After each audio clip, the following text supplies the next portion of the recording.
Sensation, le MAG.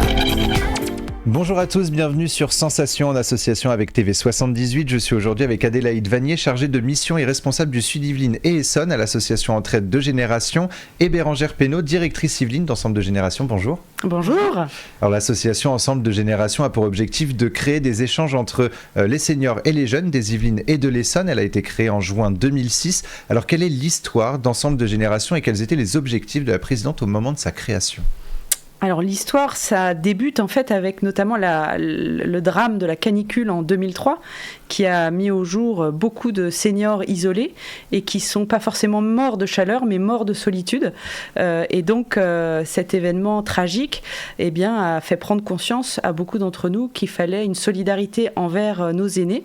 Et puis parallèlement la précarité des jeunes, des étudiants qui ont du mal à trouver un logement, les logements qui sont chers. Et donc Tiffaine de Pinfinténiaux a eu cette intuition de créer cette association.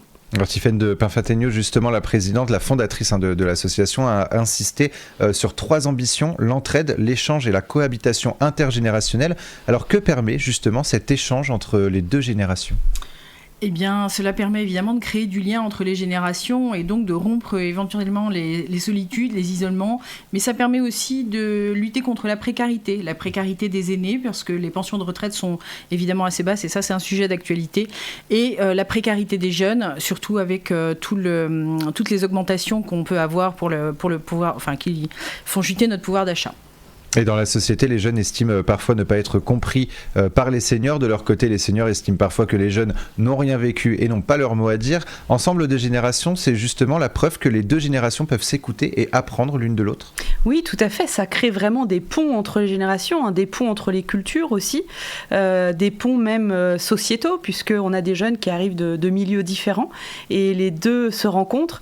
Et donc, ça permet de recréer un dialogue et puis d'oublier les incompréhensions que les uns peuvent avoir envers les autres.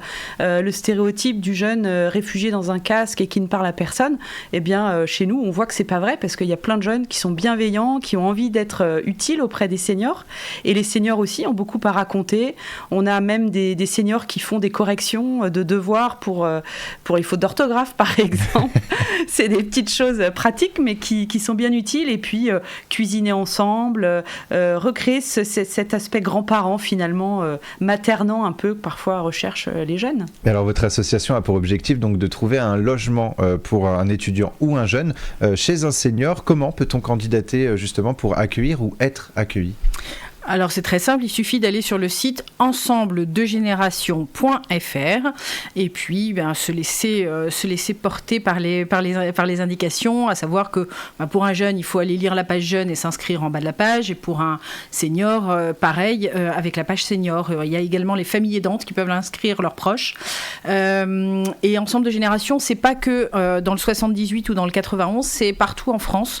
Donc on peut s'inscrire très facilement, même si on habite à Marseille, ou à La Rochelle. Et lorsque les seniors ou les jeunes s'inscrivent, comment ça se passe ? Est-ce qu'il y a un entretien, par exemple, qui est prévu entre les 2 parties pour voir notamment s'il y a un feeling et si la cohabitation est possible ?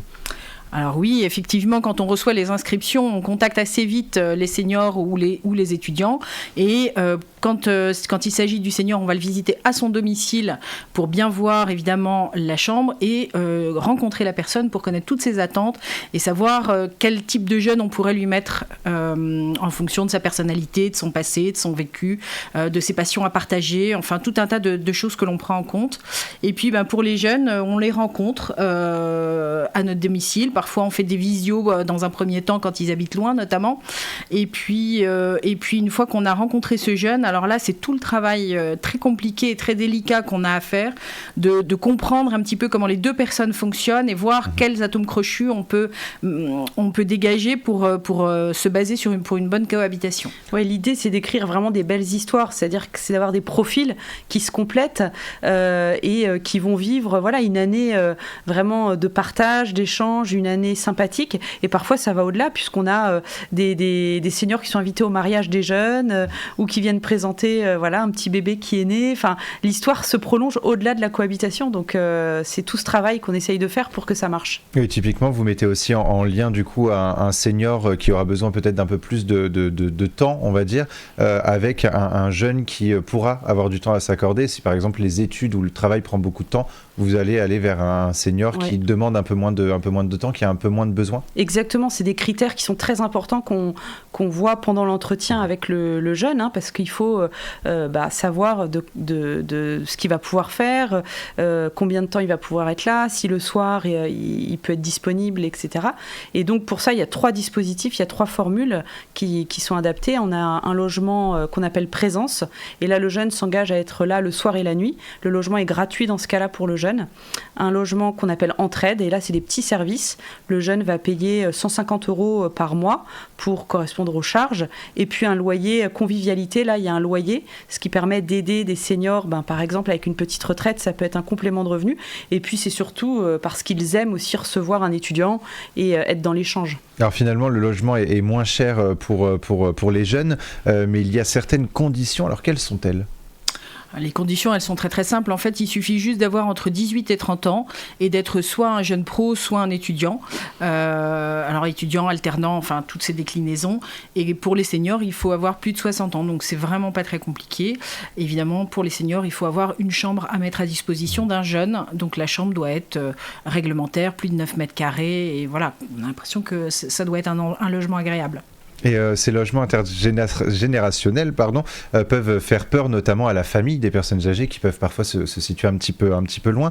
Comment se passe justement cette cohabitation ? Est-ce qu'il existe un contrat de location ? Et est-ce que justement vous rendez visite aux seniors et du coup aux jeunes qui habitent avec eux pour voir si la cohabitation continue à bien se passer ? Oui, tout à fait. Il y a un contrat de cohabitation intergénérationnelle solidaire qui vient de la loi Elan, qui a été promulguée en 2018 et qui a donc permis de mettre ce contrat.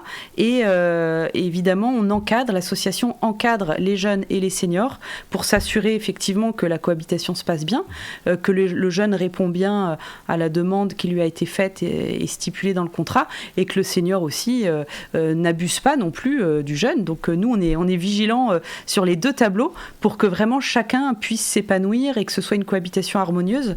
Donc ça, c'est très important. Il y a un vrai suivi de la part de l'association.